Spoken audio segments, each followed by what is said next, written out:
Assalamualaikum warahmatullahi wabarakatuh.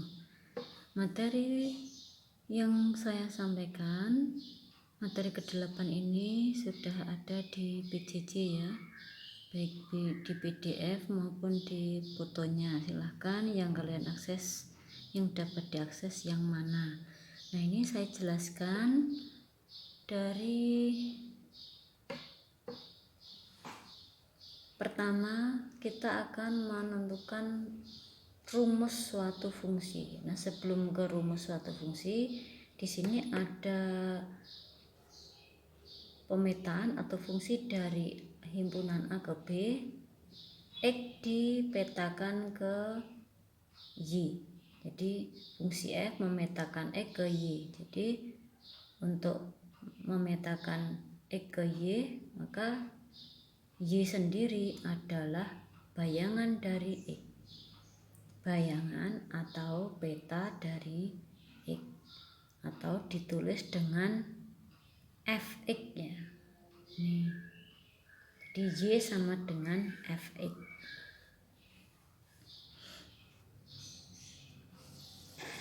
Nah, sebagai contoh, ini fungsi X memetakan X ke X plus 2. Maka untuk selanjutnya X dipetakan ke X plus 2. Jadi X plus 2 ini adalah peta atau bayangan dari X. Selanjutnya bayangan atau peta dari X tadi adalah Y ya, berarti ini sama dengan X plus 2 atau Y sama dengan X plus 2, atau Fx Y sendiri sama dengan bayangan dari X, berarti Fx sama dengan X plus 2. Nah, untuk selanjutnya cukup mudah. Jadi kalau ada fungsi seperti ini, X memetakan ke 4X plus 1, berarti fungsinya cukup ditulis Fx sama dengan 4X plus 1.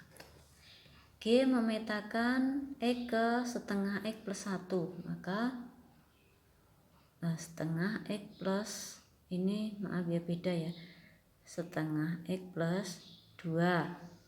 Jadi ini hasilnya Gx, rumus fungsinya adalah Gx sama dengan setengah X plus 2 dan seterusnya. Jadi tinggal menulis, kalau ini fungsinya G ya Gx, kalau fungsinya F, Fx dan seterusnya. Sekarang untuk menentukan nilai suatu fungsi. Untuk menentukan nilai suatu fungsi, kita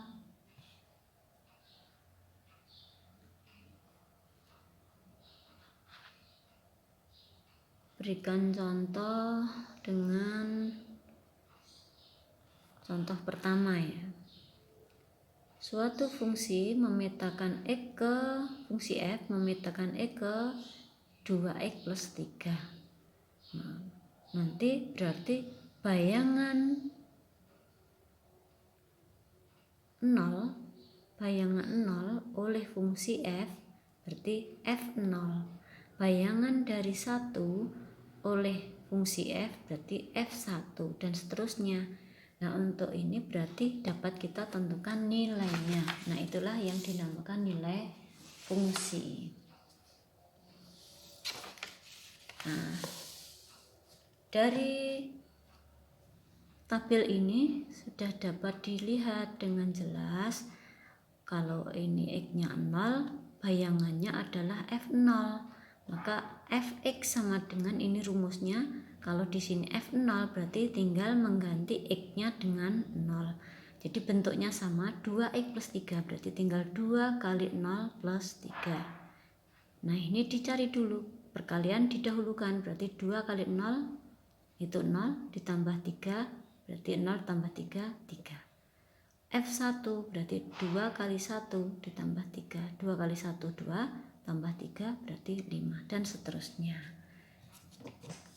Nah, sekarang sebaliknya, kalau diketahui fungsi Fx sama dengan 13 atau bayangannya itu bayangan dari X itu 13, berarti Fx sama dengan 13.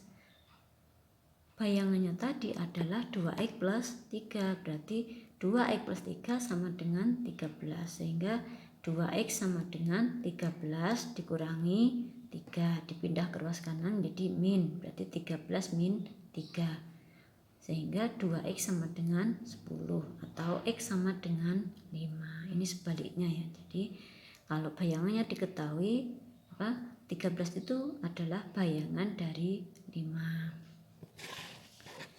Nah, untuk fungsi yang lain, misalnya fungsi f memetakan x ke x kuadrat plus 1.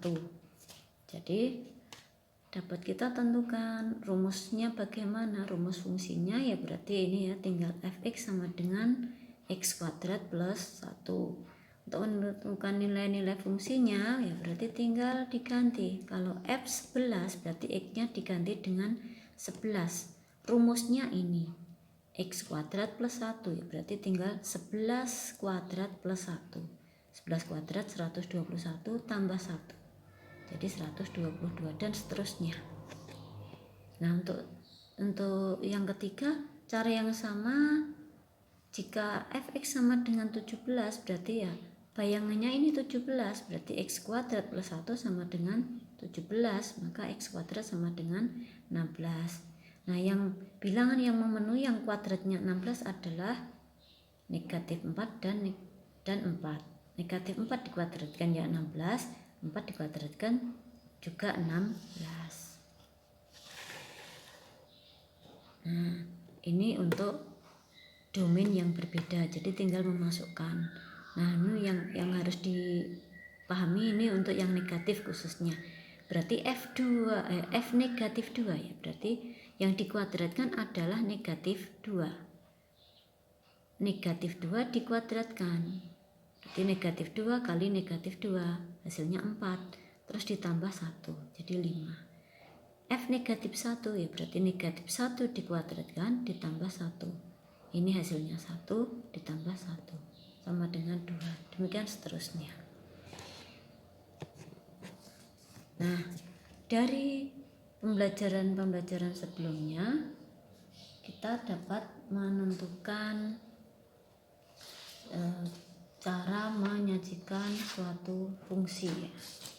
Menentukan fungsi. Yang pertama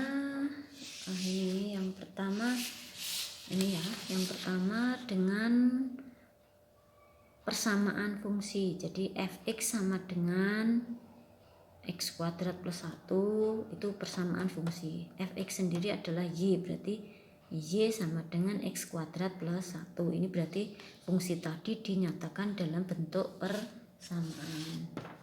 Nah, yang kedua dinyatakan dengan tabel.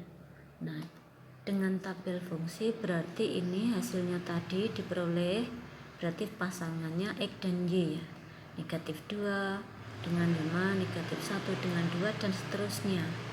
Nah, ini bagaimana cara mendapatkannya? Ya sama seperti tadi, diganti x-nya dengan negatif 2, diganti x-nya dengan negatif 1 dan seterusnya sehingga diperoleh ini. Seperti hasil yang sudah di atas. Nah, bentuk yang ketiga adalah dengan himpunan pasangan berurutan. Hasilnya tadi dinyatakan dengan pasangan berurutan. Negatif 2,5, negatif 1,2, 0,1, 1,2, 2,5. Ini merupakan suatu fungsi. Mengapa? Negatif 2 hanya di pasangan ke-5. Negatif 1 juga hanya di pasangan ke-2. 0 hanya dipasangkan ke 1 anggota dari kodomen. Nah, itu fungsi yang dinyatakan dengan pasangan berurutan. Nah, pasangan berurutan atau dengan tabel ini dapat juga dinyatakan dengan diagram panah. Nah, ini kita lihat, ini merupakan suatu fungsi. Setiap anggota himpunan yang pertama dipasangkan ke satu anggota himpunan yang kedua. Negatif 2 hanya ke 5, negatif 1 hanya ke 2, 0 hanya ke 1, 1 hanya ke 2, 2 hanya ke 5. Atau di suatu fungsi dapat dinyatakan dengan diagram garis. Jadi pada koordinat kartesius. Jadi kalau dibaca ya di sini hanya 2 hanya dipasangkan dengan 5.